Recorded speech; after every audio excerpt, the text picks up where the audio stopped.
multiplicar, pero bueno, es por 100, siempre va multiplicado por 100, ¿no? En todas estas expresiones, por ahí no, porque si no acá me está dando en tanto por uno, ¿sí? No me está dando tanto por ciento, falta multiplicarlo por 100 como está acá. Pero bueno, un detalle, no tiene mayor importancia. Entonces, acá lo último, ¿sí? También poniendo este I01 adentro, bueno, puedo tener esta expresión también. Hay distintas formas de expresar lo de la distorsión armónica total. Entonces, cuando yo reemplazo, ¿sí? Cuando yo reemplazo teniendo este contenido armónico, la corriente de vacío, ¿qué va a pasar? Cuando yo reemplazo acá, yo voy a tener, bueno, la I01 multiplicado por 0,35, por 0,11 al cuadrado, bueno, por el contenido armónico que está acá, ¿sí? Eso me va a dar, como decía acá el compañero, la raíz, o sea, me da 37,04%, ¿sí? Acá también, digamos, esto va multiplicado por 100, ¿sí? Lo mismo que acá. Entonces, esto me da el 37,04%, que era lo que le había dado al compañero. ¿Quién era el que lo había hecho? Yo creo que Ezequiel, eso es lo que te había dado a vos. Para hacer la segunda parte, ¿sí? Para hacer la segunda parte, yo voy a calcular cuánto vale el valor eficaz de la I0, ¿sí? ¿Cuánto vale el valor eficaz de la I0? ¿Por qué? Porque por lo menos lo voy a calcular en función de la I01. Porque, digamos, yo sé que la fundamental es del 100%, ¿sí? Hola, Pedro, ¿cómo te va? Buenas noches. El tercer armónico del 35, el quinto del 11, el séptimo del 5, el noveno del 1. O sea que la I0 fundamental va a ser más del 100%, va a ser un poco más grande que el 100%, ¿sí? Entonces, resolviendo esto, ¿sí? Resolviendo esto, yo llego a que la I0 eficaz es 1,0664 de la I01, o sea, es un 6% más que la fundamental de la corriente de vacío, ¿sí? ¿Por qué calculo esto? Bueno, porque a mí me está diciendo que el transformador está toda una carga I2, ¿sí? I2, que es lineal, que es sinusoidal, y que la I0 es un 5% de esta I2, ¿sí? O sea, yo voy a tener acá el transformador, digamos, va a estar tomando esta corriente I2, y esta I0 va a ser un 5% de esta corriente I2, ¿sí? Y me pide que calcule cuánto vale esta I1, ¿sí? Es decir, considero que I2 solamente tiene componente fundamental porque era lo que yo les pedía en el ejercicio, ¿sí? Entonces, yo como dato que tengo, sé que la I0 es el 5% de la I2, ¿sí? O sea que la I2... ¿Cómo? Una consulta. Sí, cómo no.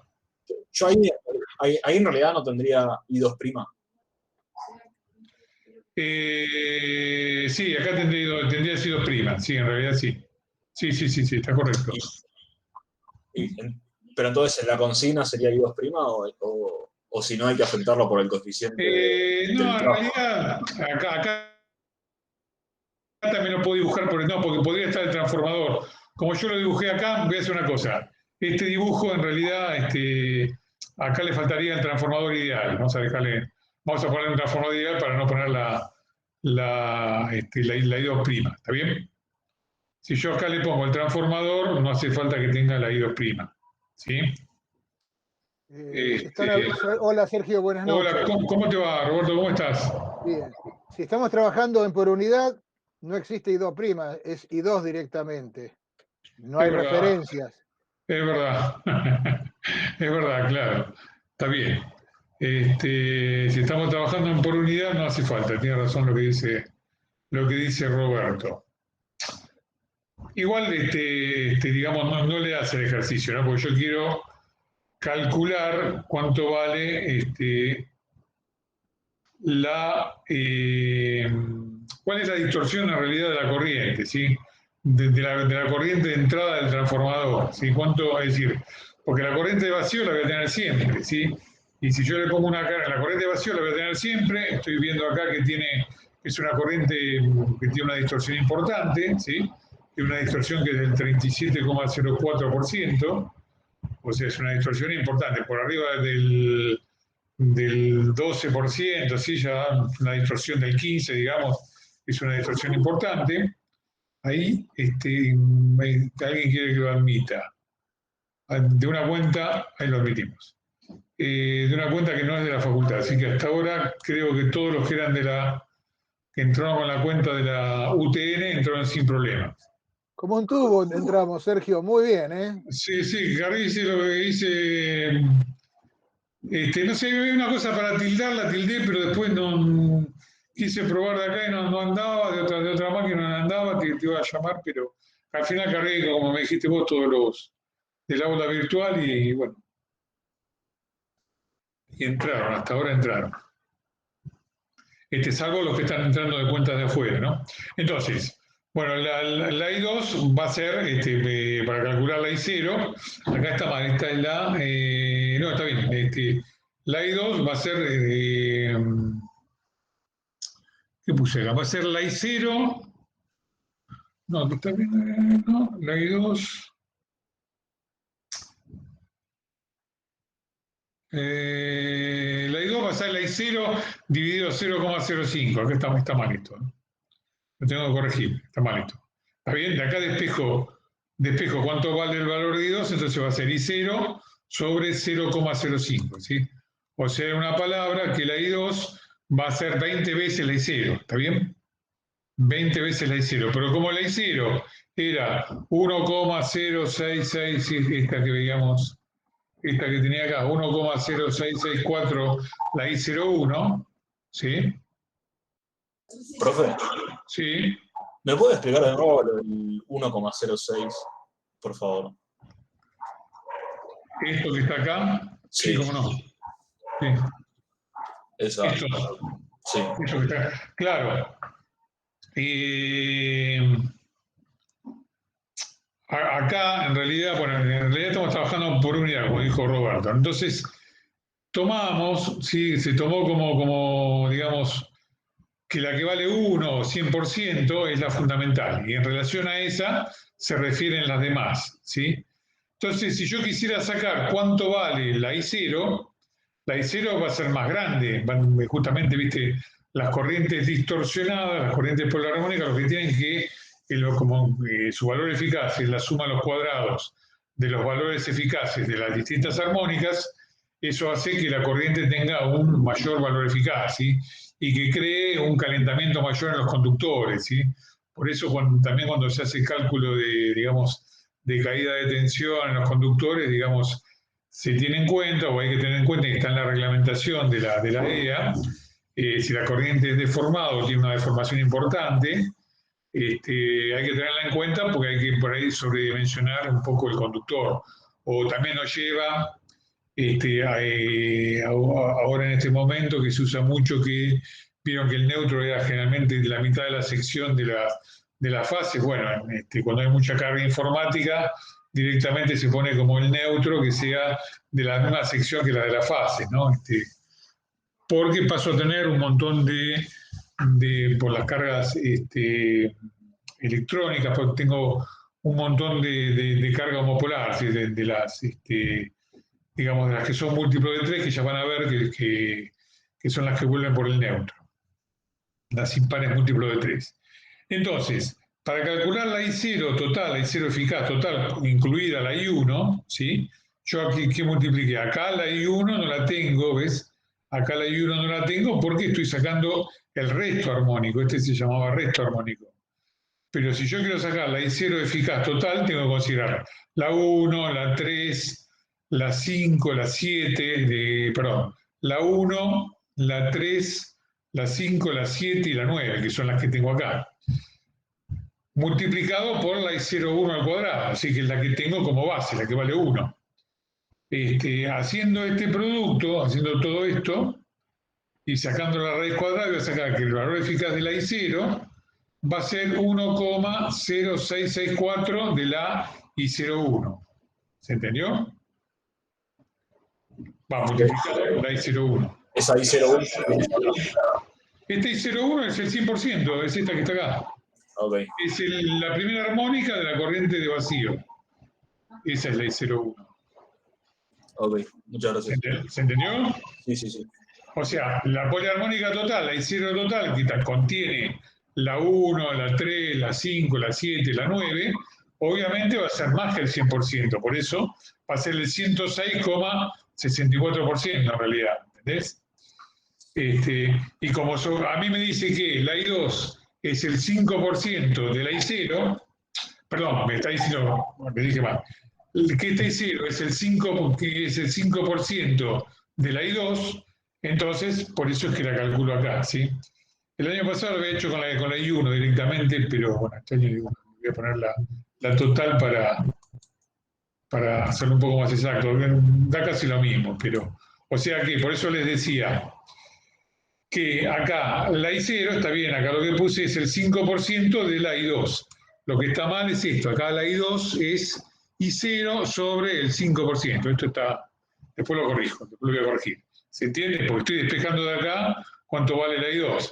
Entonces la I2 va a valer 20 veces la I0. Pero como la I0 era 1,0664 de la I01, me va a quedar que la I2, en realidad, porque yo la quiero poner toda en función de la primera armónica de la, la primera armónica de la I0, ¿sí? Entonces va a ser 21,328, que esto es multiplicar 20 por 1,0664 le da esto. Entonces me va a dar 21,328 de la I01, que va a ser, en realidad la I21, la pongo acá porque la I2 tiene nada más que primera armónica, porque yo dije que esta carga es una carga, digamos, lineal no deformada, sí, es una carga lineal no deformada. Entonces, ¿cómo me va a quedar esto? Me va a quedar que la I0 tiene la armónica 1, la armónica 3, la armónica 5, la armónica 7 y la armónica 9, que son las que tenía como dato. La I2 va a tener nada más la armónica I21, ¿sí? La I1 va a tener, la I1 que es la suma de la I0 más la I2, va a tener la armónica 1, por eso la armónica 3, la 5, la 7 y la 9, igual que la I0, ¿sí? Igual que la I0. Digamos, porque las corrientes, bueno, yo las puedo sumar, digamos, las puedo sumar instantáneamente también, ¿sí? Entonces, digamos, al yo sumarlas instantáneamente, como yo ahí en el enunciado, si ustedes se fijan, yo les puse como dato que la I2 entraba en fase con la primera armónica de la I01, ¿sí? ¿Por qué le puse eso? Bueno, justamente para que pudieran calcular cuánto vale la primera armónica de la 1. Ven que acá la primera armónica de la 2, que era la única armónica que tenía, era 21,328, pero como la I0 entra en fase y se suman las dos, la primera armónica de la I1, le voy a sumar una I0 acá, ¿se entiende? Una I0 acá. Las sinusoides se suman, ¿sí? Entonces acá voy a tener en realidad 22,328 de la I01. Si entrara en contrafase, acá en lugar de tener 22,328, tendría 20,328. Se estaría restando. ¿Se entiende esto? Esto lo hago ¿por qué? Porque ahora voy a tener que calcular el valor, la distorsión de la primera armónica. Entonces, para calcular la distorsión de la primera armónica, calculo la distorsión del resto armónico, eso no me cambia, ¿sí? Porque si ustedes se fijan, sigo teniendo el mismo porcentaje de tercera, de quinta, de séptima, de novena. ¿Por qué? Porque yo lo único que hice, le agregué una primera armónica acá, ¿sí? No toqué todo lo que es carga lineal, es decir, tengo la tensión que es sinusoidal, y esta es la única carga que toma armónica. Esta carga que está acá que está en paralelo, toma nada más que una corriente con primera armónica. Entonces, este resto armónico va a ser el mismo resto armónico que tenía antes. Cuando hago la cuenta, esta que está acá, ¿sí? Bueno, I01 se me va a ir con I01, ¿sí? Esto. Acá, como le decía a Roberto, esto es válido porque estamos trabajando en tanto por uno, así que esto no le vamos a agregar acá el transformador ideal. Esto sí, esto lo vamos a dejar así. Esto lo tengo que corregir, esto que está acá. Entonces, al hacer esta cuenta que está acá, voy a llegar que la distorsión va a ser esta, o sea, va a ser el 1,65%. ¿Sí? Acá estoy en el caso más favorable, digamos. ¿Sí? Si esto hubiera entrado en contrafase, la primera armónica, y bueno, esto sería 20,328 y esto subiría un poquito más, ¿sí? No sé, sería 1,7 y algo, muy poquitito. Pero digamos, no sé si alguien quiere hacer la cuenta, esta raíz dividido 20,328, a ver cuánto da, pero con esto, ¿qué estamos viendo? Estamos viendo que la corriente de vacío, bueno, esta distorsión que está acá, como yo les decía, cuando es por arriba del 15, es una distorsión que ya, digamos, o por arriba del 12, del 15, ahí es una distorsión que empieza a ser importante. Una distorsión de 1,659%. No es nada, ¿sí? Como distorsión de corriente. Quiere decir que esa corriente de vacío, que era un poco lo que buscamos ver con este ejercicio, digamos, yo no la veo en un osciloscopio, ¿sí? No la veo, cuando yo miro la corriente, la veo como sinusoidal, pese a que tiene una pequeña deformación, ¿sí? Causada por la corriente de vacío, que es causada esa distorsión por el núcleo magnético del hierro. ¿Sí? Ese era un poco el objetivo del ejercicio, que era ver en cuánto es decir, primero, cuánto era la distorsión armónica en sí de la corriente de vacío, que es del 37%, con el contenido armónico típico ese que tomamos, y en cuánto me afectaba a la corriente total, tomando una corriente sinusoidal, ¿sí? Vemos que afecta muy poco. Profe, ¿podría repetir, así repasar rápidamente cómo llegó al 22,328? Claro, porque viste, cuando vos descomponés por Fourier en las distintas armónicas, ¿sí? Vos ponés la primera armónica, la tercera, la quinta y la sumás punto a punto, ¿sí? La sumás punto a punto, ¿está bien? ¿Se entiende eso? Sí. O sea, Entonces, yo acá, por eso la puse acá como valor instantáneo, fíjate, el valor instantáneo de la I1 va a ser el valor instantáneo de la I0 más el valor instantáneo de la I2. Pero yo les dije como dato que la primera armónica de la I0 está en fase con la primera armónica de la I2. O sea que esas dos sinusoides que forman la I1 se suman. ¿Sí? O sea que acá voy a tener en lugar de 21, 22, porque yo estoy sumando una primera armónica más a la I2, ¿entendés? ¿Se entiende? ahí está. Sí, ahí se entiende. Por eso le decía, si esta entrara en contrafase, me parece que quiere entrar alguien, perdón. Sí, ahí admitimos. Por eso les decía que si esta llegara a entrar en contrafase, esto se restaría en realidad, ¿sí? Se restaría y pasaría a tener 20,328, si yo les hubiera dicho que este es el caso más favorable, ¿sí? Porque cuanto más grande es este denominador, más chica la distorsión, ¿sí? Cuanto menor el caso más desfavorable sería que la corriente entrara en contrafase, ¿sí? La primera armónica, ¿sí? Entonces, ahí se me restaría. Y después, los casos intermedios porque digamos, la primera armónica de la I0 sí la puedo componer como fasorialmente con la I2 que tiene nada más primera armónica, no el resto, ¿sí? Porque el resto son fasores que giran a otra velocidad, ¿sí? ¿Se entiende? Pero sí la primera armónica la sumo, al estar en fase la sumo, son colineales los dos fasores de la primera armónica. ¿Se entiende? Sí, profe. Si estarían en contrafase, se estarían restando. Serían colineales, pero de sentido contrario.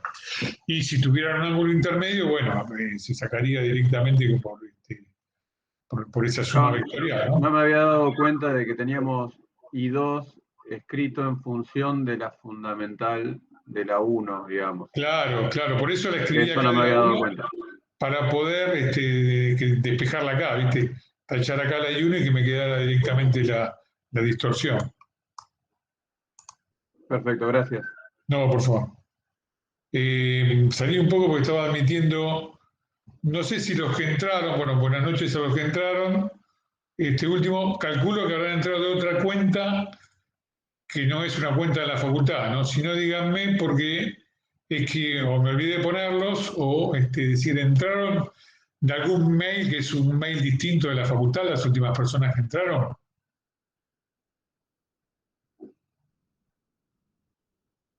Bueno, no. ¿Cómo dijo, profe? Claro, yo agregué a todos los que estaban en el aula virtual, como hizo Roberto también en teoría, los agregué para que pudieran entrar directamente sin necesidad de que yo los admita. Ahora, veo que han ingresado, uno vi que ingresó antes, que yo lo tuve que admitir, ingresó de una cuenta que no era una cuenta de la facultad. Ahora, estas dos últimas personas que entraron, no me fijé si entraron desde un mail de la facultad o desde un mail que es otro, digamos, Hotmail o Gmail o otro mail que es distinto del dominio de la facultad. Esa era la pregunta. Yo entré como hace 15 minutos y entré directamente con la facultad. Claro, a la facultad sí, pero digo, a alguien, todos los de la facultad pudieron entrar directamente. Nadie desde que hubiera entrado de la cuenta de la facultad tuvo que pedir autorización. Eso era un poco lo que quería saber. Está bien. Bueno, está muy bien. Entonces los que entraron tienen que haber entrado con alguna cuenta con otro dominio, Gmail, Hotmail, Yahoo, lo que sea. Bueno, entonces pasamos al próximo ejercicio, que es el A4, sí que es un ejercicio de la guía. Bueno, no sé si tienen alguna pregunta con el ejercicio anterior. Si no, vamos avanzando con el ejercicio A4.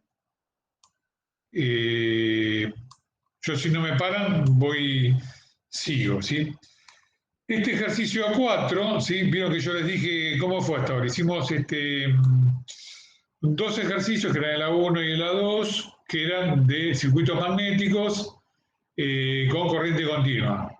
Después hicimos el A3, que era corriente alterna, pero digamos considerando la onda poliarmónica, o sea, la corriente deformada, ¿sí? Ahora vamos a hacer un ejercicio que es un reactor en vacío, ¿sí? Entonces, acá ya vamos a trabajar con el circuito equivalente, el reactor en vacío, que es lo mismo que el circuito equivalente del transformador en vacío. Entonces ya trabajamos con las corrientes sinusoidales equivalentes, ¿sí? Ya a partir de este ejercicio empezamos a usar las corrientes sinusoidales equivalentes. Bueno, entonces esto es un núcleo, ¿sí? Un núcleo acorazado, ¿sí? Un núcleo acorazado, bueno, acá me da los datos, ¿sí? Las medidas, los distintos datos. Me dice cuánto vale, hay un 10% de aislación entre chapas. ¿Qué quiere decir esto? Quiere decir que acá tengo un factor de apilado de cuánto. Me está diciendo que hay un 10% de aislación entre las chapas. ¿Cómo? 0,9, exactamente. Quiere decir que tengo un factor de apilado de 0,9. Me pide calcular esta tensión eficaz, ¿sí? Esta tensión eficaz. Si yo tengo acá un flujo máximo de 2,5 por 10 a la menos 12, por 10 a la menos 2, perdón, Weber en el brazo central. Me dice que la resistencia de esta bobina es 1 ohm, ¿sí? Me dice que tengo un entrehierro equivalente por unión de chapas que es de 1,6 milímetros.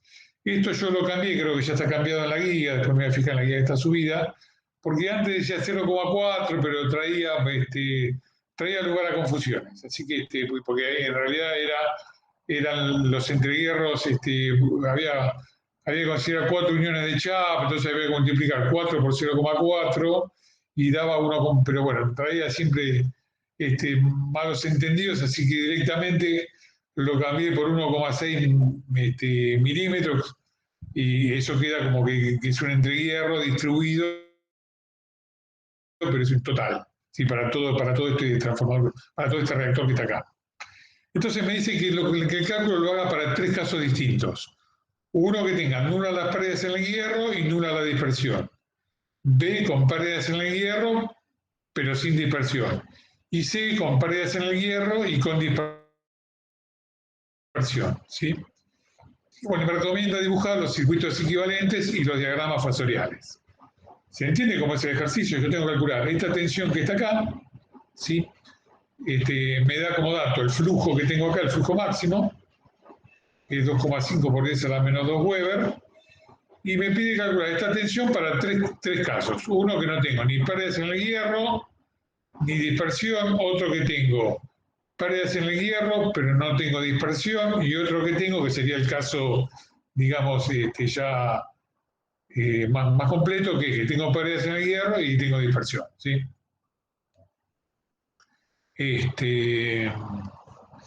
Bueno, y acá me da también como dato la curva BH, o sea, la curva de magnetización normal del material. ¿Se acuerdan que habíamos visto la clase pasada? Que la curva BH, esta que se da como dato, la curva de magnetización normal, ¿sí?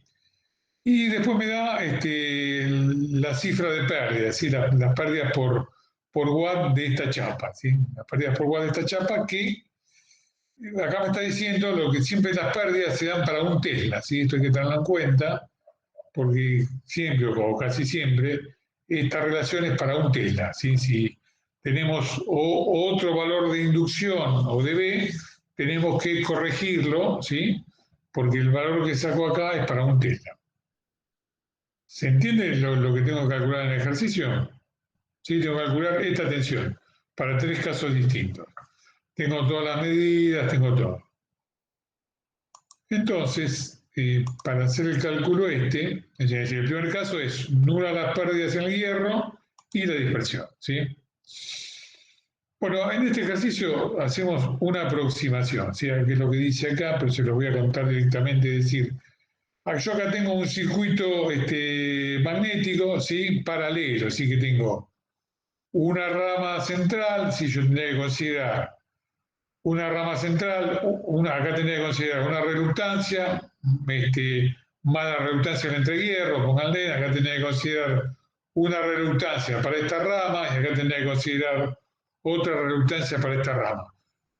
Debido a la simetría que tiene el circuito si yo qué puedo hacer, puedo como si cortara al medio acá el circuito y rebato esta parte de arriba de la otra. ¿Se entiende? Esta mitad la rebato, ¿sí? Como si trazara acá un eje, la rebato arriba de esta otra, ¿sí?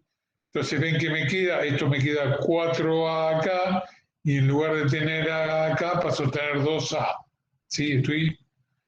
Lo corto ahí en medio y rebato una sobre la otra. No cambio la sección transversal, que va a ser, si ustedes se fijan, la sección transversal de acá sería 2A por A del brazo central. Acá sigo teniendo 2A por A siempre, ¿sí? Como sección transversal, que es la que me importa para tener el flujo y para tener la inducción, ¿sí?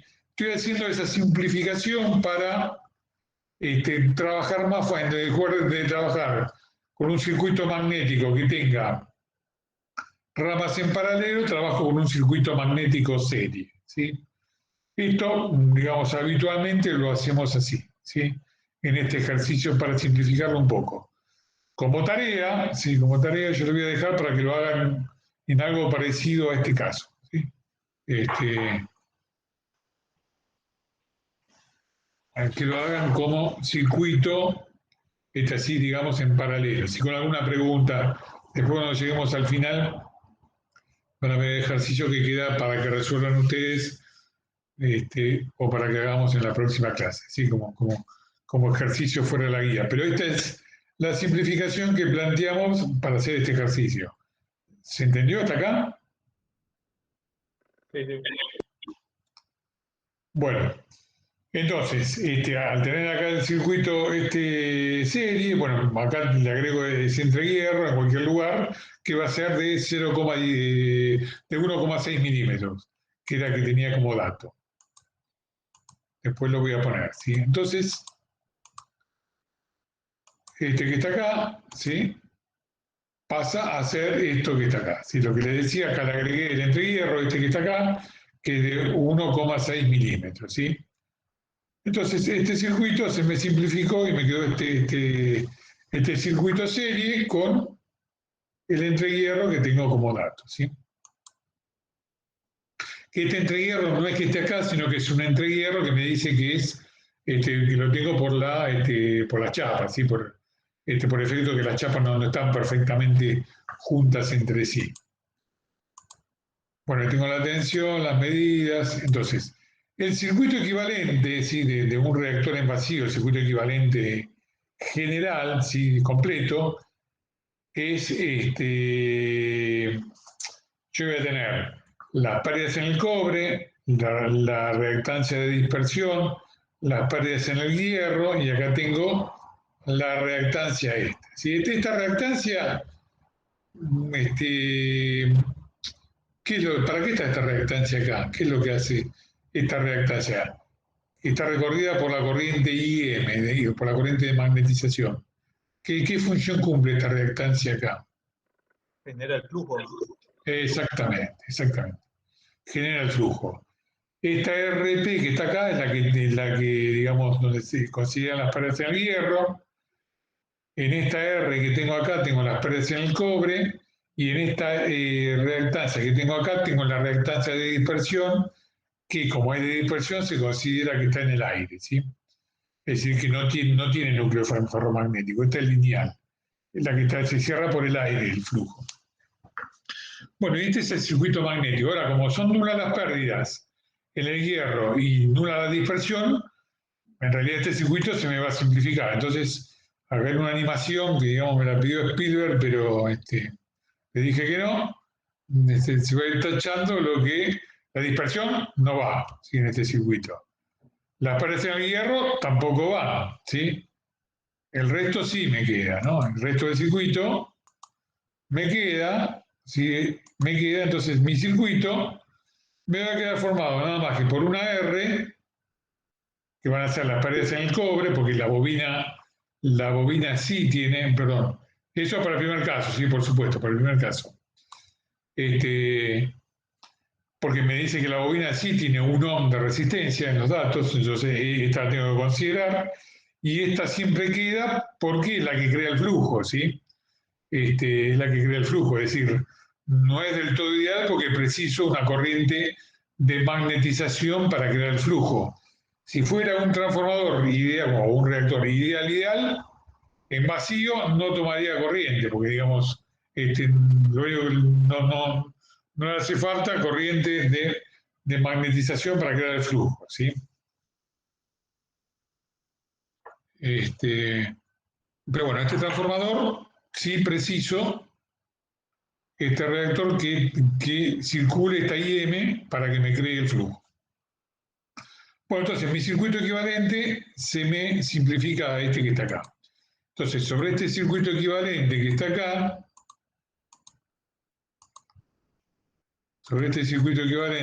que acá lo estoy repitiendo, hago el esquema fasorial, ¿sí? Entonces, el esquema fasorial, ¿cómo me va a quedar? Bueno, va a ser muy sencillo, ¿sí? Tengo la IM, que está en fase con el flujo, como le dijo Roberto, la E, que está a 90 grados del flujo, ¿sí? 90 grados adelantada del flujo, ¿por qué? Porque acuérdense que la E era N por la derivada del flujo con respecto al tiempo, entonces, al ser una derivada, digamos, adelanta 90 grados con respecto al flujo. Y bueno, a la E, que es esta, le sumo la caída, que va a ser R por IM, ¿sí? Porque acá la I0 va a ser igual a la IM, y tengo esta U que está acá. ¿Está bien? Este va a ser el diagrama fasorial del primer caso. ¿Se entiende hasta acá? Sí, todo claro. Correcto. Entonces, Ahora tengo que empezar a calcular cuánto vale la U, ¿sí? Ahora tengo que calcular cuánto vale la U. Bueno, la E ya la puedo calcular, ¿sí? La E ya la puedo calcular. ¿Por qué la puedo calcular la E? Acá yo voy, bueno, repitiendo acá, digamos, esto para que, bueno, esto es como me quedaría el circuito magnético equivalente, sí que tengo una R del hierro, una resultancia del entrehierro y una resultancia, perdón, una resultancia del hierro y una resultancia del entrehierro, ¿sí? Entonces, digamos, acá voy a aplicar la ley de Ampère ahora, ¿sí? Voy a aplicar la ley de Ampère. ¿Para qué voy a aplicar la ley de Ampère? Porque quiero calcular cuánto vale esta IM, ¿sí? Quiero calcular cuánto vale esta IM, ¿sí? ¿Por qué? Pero vuelvo para atrás. Un poquito para atrás para... Esta E que está acá, ¿cómo la calculo yo? ¿Cuánto vale esta E que está acá? 4,4. Exactamente, sí señor. 4,44 por el flujo máximo, por F, por N. Fíjate que el flujo máximo ya te lo da como dato. La cantidad de espiras ya te lo da como dato. O sea, esta E la calculás, ¿sí? Ya la sacamos, ahora después la vamos a sacar. Me falta sacar el valor eficaz de la IM para sumárselo, para después por Pitágoras sacar cuánto vale el valor de la U, que es lo que me está pidiendo el ejercicio para los tres casos.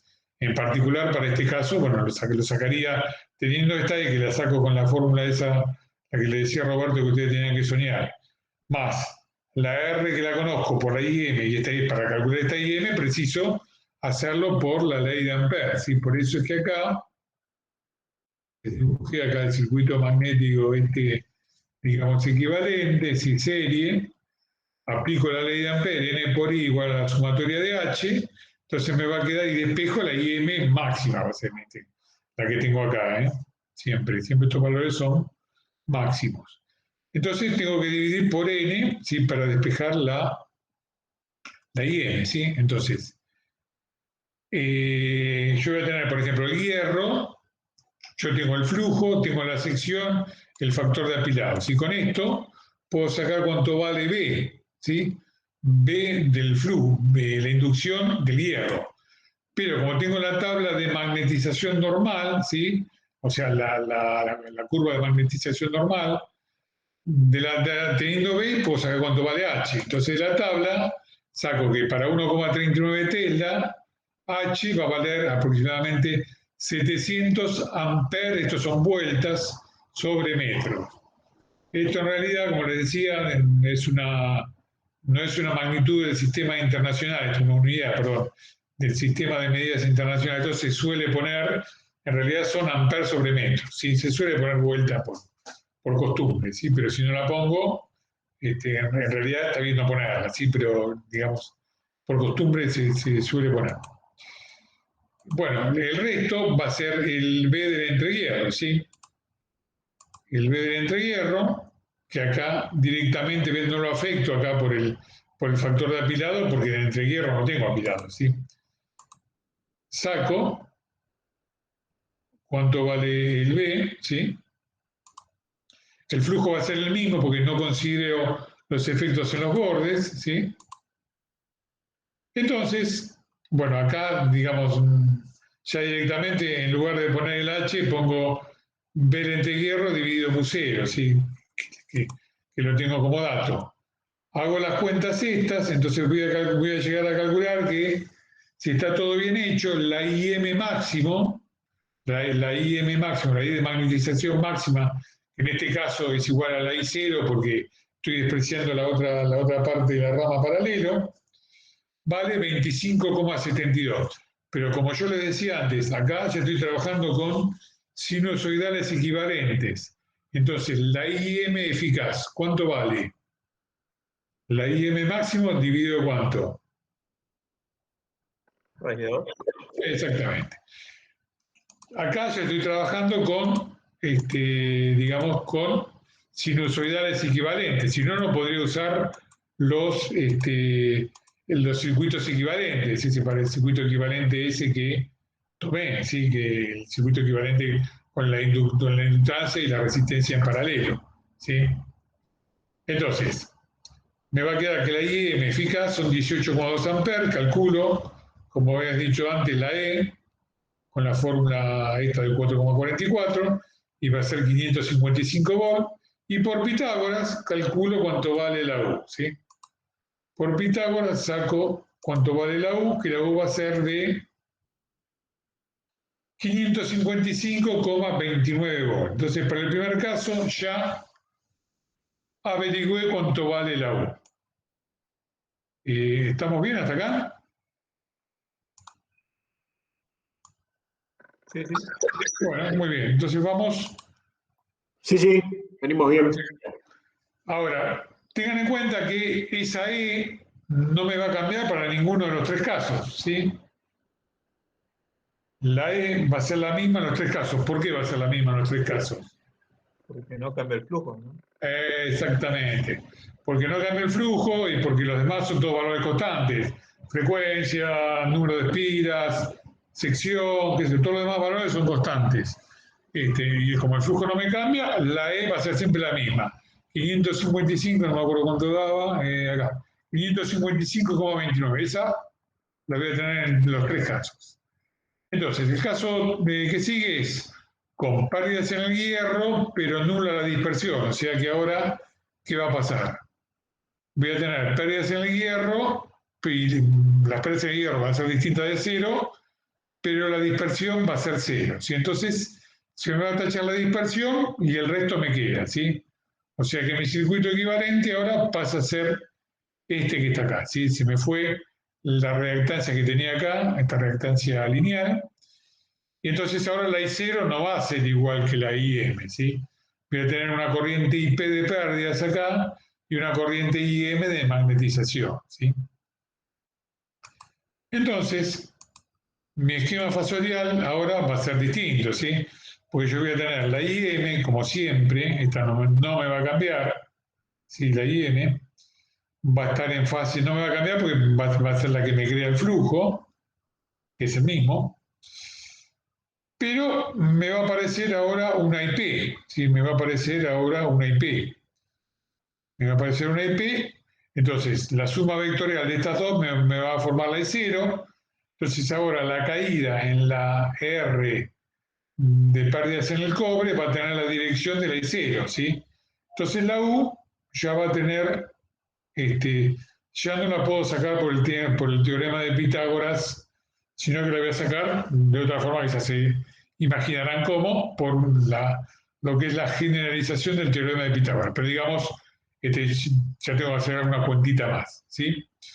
Entonces, ¿cómo calculo esa IP? ¿Cómo calculo esa IP? Bueno, si ustedes se acuerdan, a mí me daba como dato la curva de magnetización, o sea, la curva BH del material, y aparte me daba la cifra de pérdidas, ¿sí? Justamente la cifra de pérdidas de la chapa. Entonces de ahí, de esa cifra de pérdidas, es de donde voy a sacar esta tabla que me la daba como datos, es de donde voy a sacar el valor que tiene las pérdidas, los watts por kilogramo de esta chapa, ¿sí? Entonces me dice que esto estaba como dato, ¿no? Que eran 2,8 por ciento de silicio y 0,5 milímetros de espesor.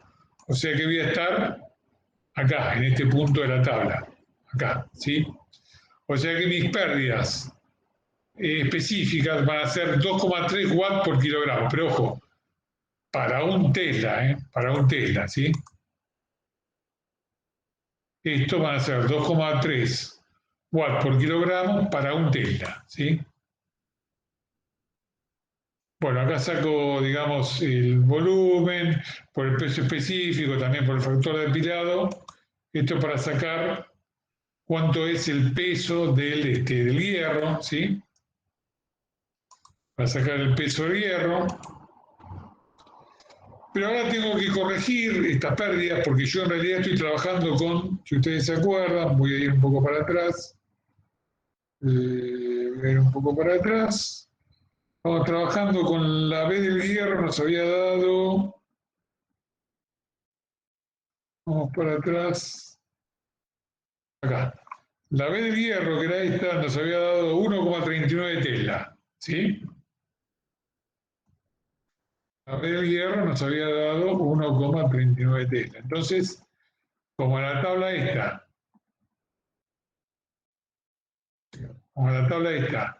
yo la tengo para un tesla, ahora la tengo que corregir para 1,39 tesla. Bueno, como, digamos, las pérdidas son proporcionales al cuadrado de la inducción, ¿sí?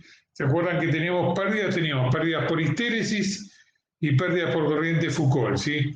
Las pérdidas por histéresis eran proporcionales a B elevado a la N, donde N era de 1,6 a 2,2, 2,4, depende del autor. Pero a los fines prácticos nosotros lo consideramos cuadrática, ¿sí?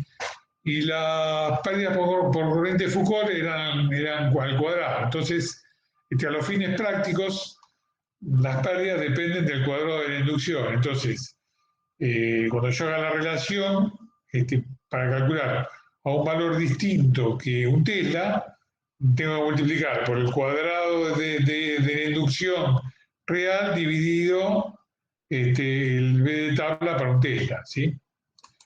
Haciendo esta relación cuadrática, voy a llegar a que las pérdidas en el hierro que voy a tener para 1,39 teslas va a ser 4,44 watts por kilogramo. ¿Se entendió? Sí. Y para los 195,56 kilos, que es lo que pesa todo el material, las pérdidas totales van a ser 870,24 watts. ¿Sí? Estas van a ser las pérdidas totales. Entonces, ¿cómo calculo la corriente? ¿Cómo calculo la corriente IP? Tengo las pérdidas y ¿qué otro valor tengo para calcular la corriente IP? La PEM, decía. La fuerza. Exactamente. O sea, esto 870 watts, ¿a qué va a ser igual? Va a ser igual a E por IP. ¿Sí? Entonces de ahí despejo cuánto vale la IP. ¿Sí? Esto que está acá, de ahí despejo cuánto vale la IP. La E va a valer 555. Bueno, esto creo que era 0,29, acá está aproximado, se ve, pero el valor que habíamos calculado antes, ¿sí? Y yo obtengo 1,57 amperes, ¿sí? Para averiguar la I0, es la IP cuadrado más la IM cuadrado, ¿sí? Es esta relación pitagórica, donde yo, como le decía antes, como el flujo no me cambia, la IM tampoco me cambia, porque la IM es la que me crea el flujo, ¿sí? O sea, la N por IM es la fuerza magnetomotriz que me crea el flujo, y el flujo se mantiene siempre el mismo para los tres casos. Entonces de acá yo ya saco cuánto vale la I0, que vale 18,27 amperes. Entonces ahora, digamos, ¿qué aplico acá para calcular cuánto vale U? ¿Sí? ¿Qué aplico? Aplico, ¿se acuerdan que era el teorema del coseno? Así que era una generalización de la relación pitagórica, así que era el cuadrado en un triángulo que no es rectángulo, es el cuadrado de uno de los lados más el cuadrado del otro más el doble producto del primero por el segundo por el coseno del ángulo comprendido. ¿Sí? Ese era menos el doble producto de los dos lados por el coseno del ángulo comprendido. Así calculaba, ¿sí?, el otro lado al cuadrado. Bueno, aplicando el teorema del coseno, lo puedo hacer también por el teorema del seno, en fin, ya es una cuestión de trigonometría. De esta forma, calculo, ¿sí? Bueno, acá saco cuánto vale beta, ¿sí? Saco cuánto vale beta, porque yo tengo este ángulo, lo tengo, ¿sí? Este ángulo lo tengo, que es igual al ángulo que está acá. Bueno, aplicando, digamos, geometría, saco cuánto vale beta, geometría elemental, Con beta saco que es el ángulo este comprendido, ven como está acá 90, más el angulito este que está acá. Y aplicando el teorema del coseno voy a sacar que U va a valer aproximadamente 557 volt. ¿Está bien? Ahí calculamos cuánto vale U para el segundo caso. ¿Está bien? ¿Se entendió?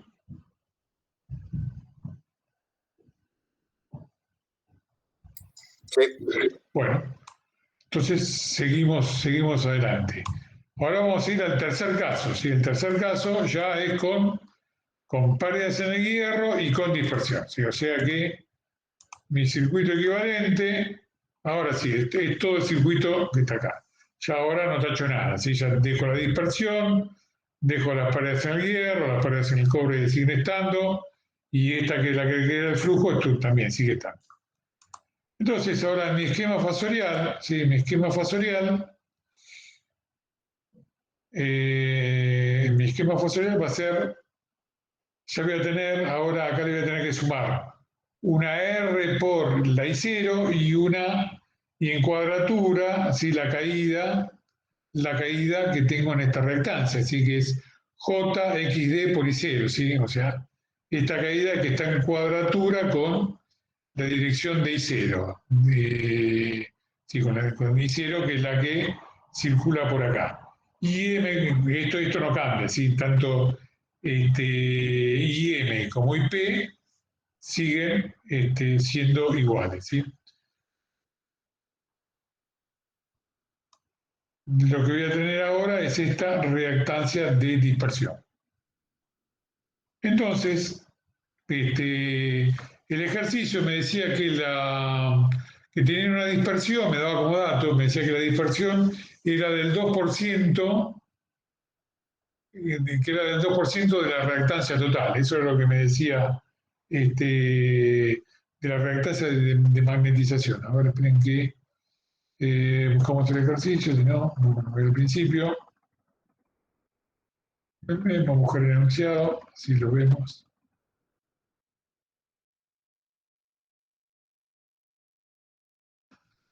Por ahí no te lo hiciste notar cuando miramos el enunciado, lo buscamos, así lo un minutito.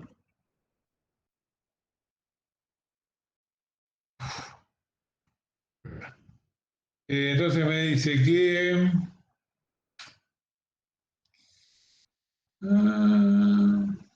dice, y tiene un 2% de dispersión. Eso, y tiene un 2%. O sea, este flujo que está acá, central, tiene un 2% de dispersión. Este flujo, ¿sí?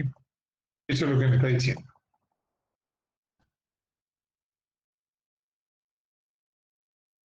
Entonces, ahora vamos avanzando. Todo lo que estuvimos viendo. Rápidamente, lo más rápido que podemos.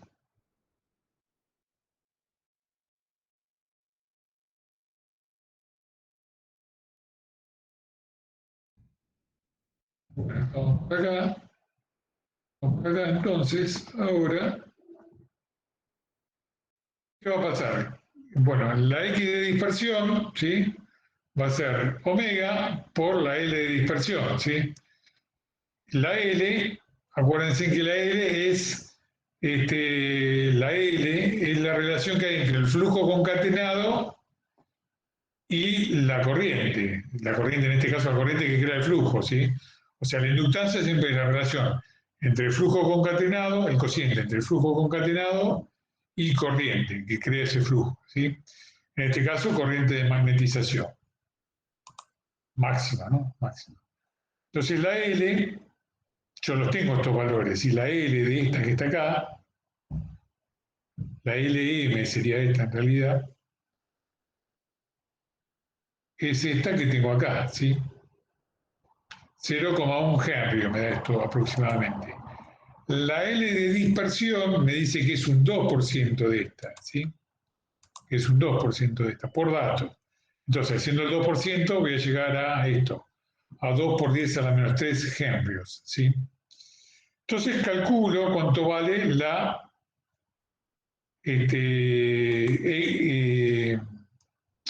la reactancia de dispersión, ¿sí? Va a ser 2pi por F por la L de dispersión, ¿sí? O sea, va a valer 0,628 ohm.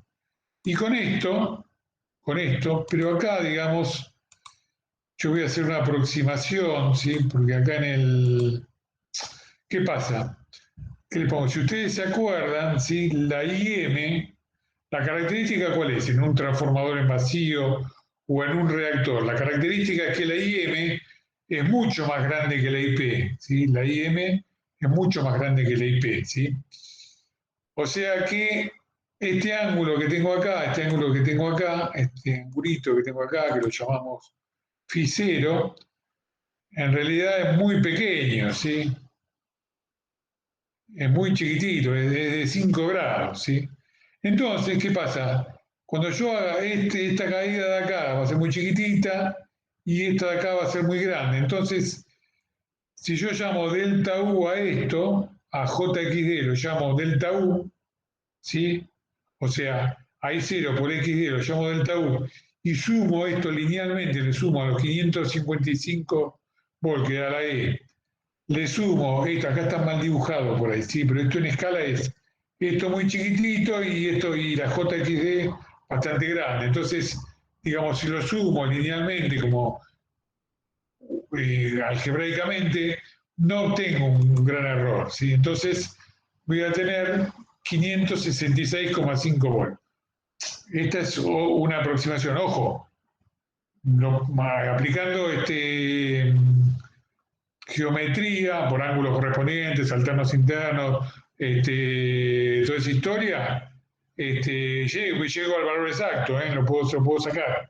Pero no tiene mucho sentido porque háganlo si quieren, cuánto vale exactamente, van a poder sacar, digamos, cuánto vale esto exactamente, los ángulos exactamente y poder calcular cuánto vale U en forma exacta, trabajando así con geometría, así con igualdad de ángulos, y todo eso con geometría elemental, pero van a ver que nos llegan a un valor muy, muy distinto a este, ¿sí? Profe, pregunta, entonces, perdón, JXD podemos asumir entonces que es paralelo a E.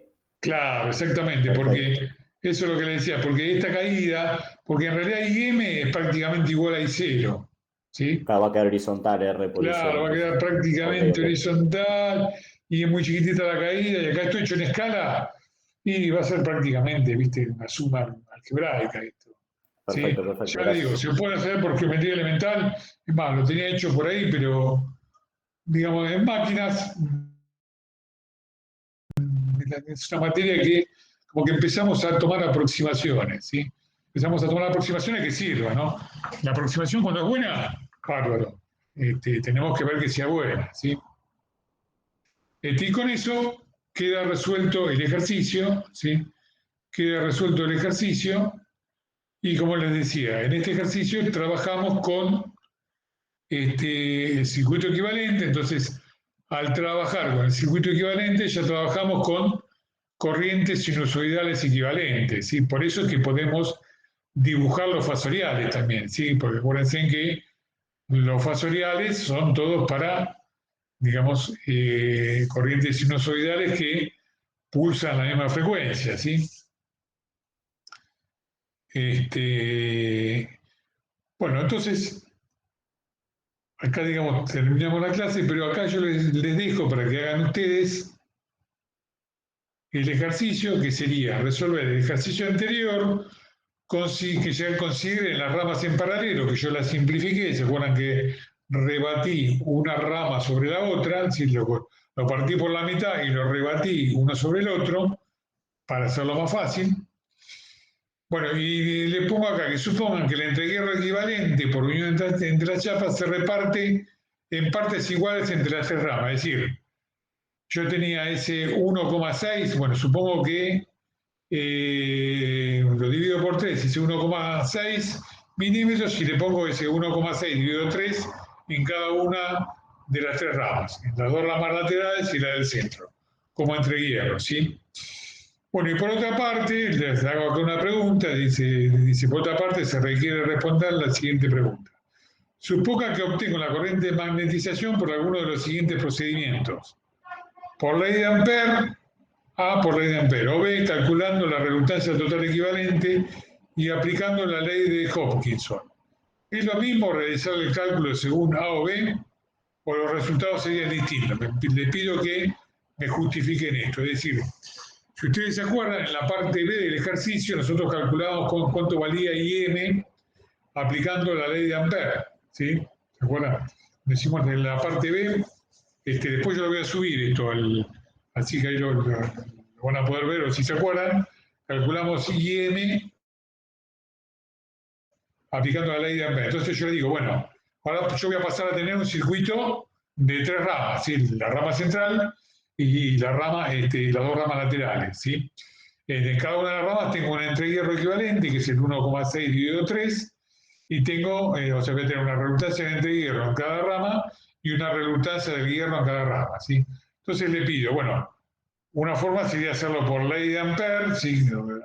Tomando un circuito cerrado. Otra forma sería, acuérdense que las reluctancias se suman y se restan como si fueran resistencias, o sea, en un circuito paralelo yo tengo 1 sobre la reluctancia total es igual a 1 sobre R1 más 1 sobre R2, ¿sí?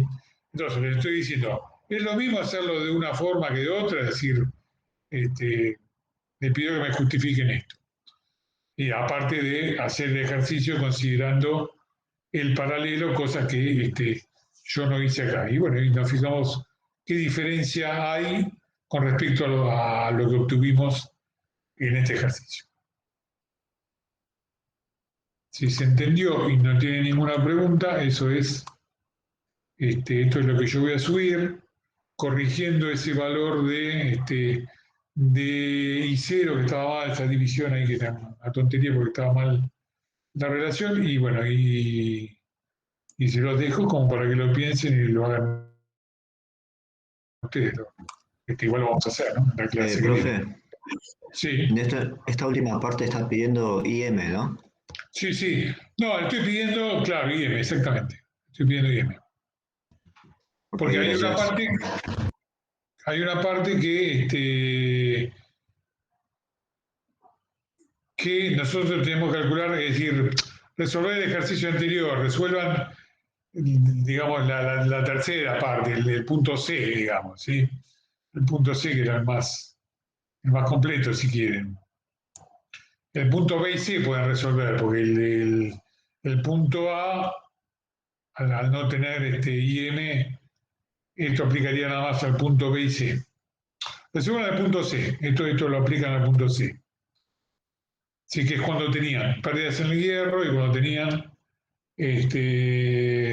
reactancia de dispersión. Bueno, y esto sería lo que sería la clase. La dejamos acá.